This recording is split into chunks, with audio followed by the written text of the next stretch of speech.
15th World Chess Champion Viswanathan Anand turns 50 today. On his birthday, I decided to publish one of his games.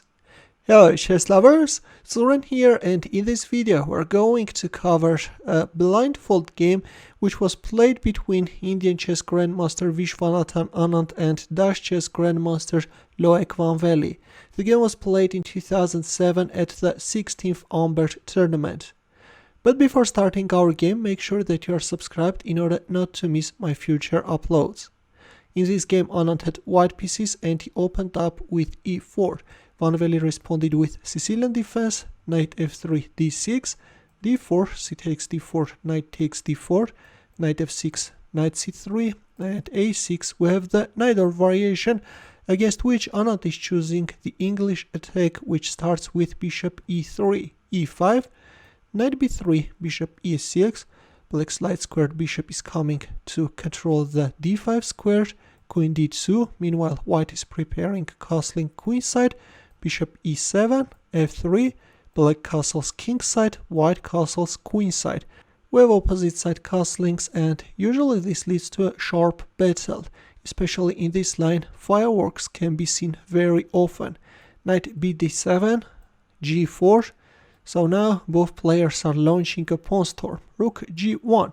Another popular alternative is g5, but in many of his games Anand chose this line, which starts with rook g1.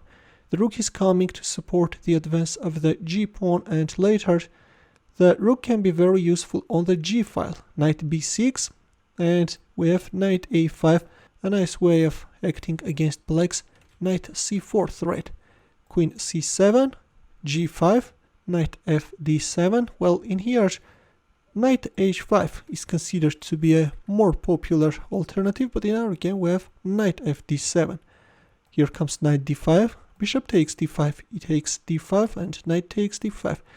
With a standard trick, which can be seen very often in typical positions, black is managing to win a pawn, but in return white is getting a powerful bishop pair and a very strong attack. Bishop d3, the bishop is coming to support the advance of the g pawn, relying on this pin, and queen c7, which is allowing white to gain advantage.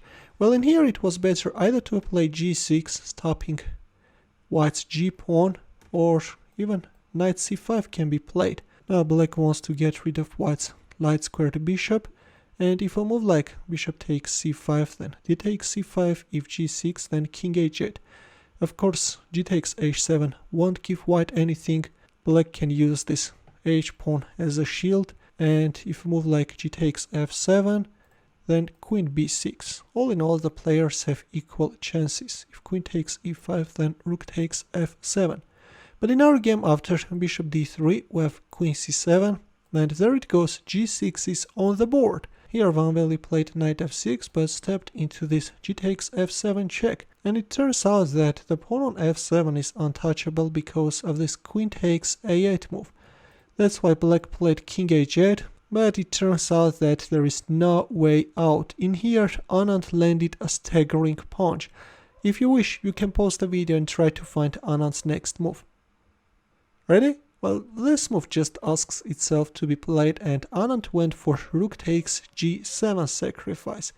King takes g7, and we have rook g1 check, king h8, and bishop h6 with a direct mating threat.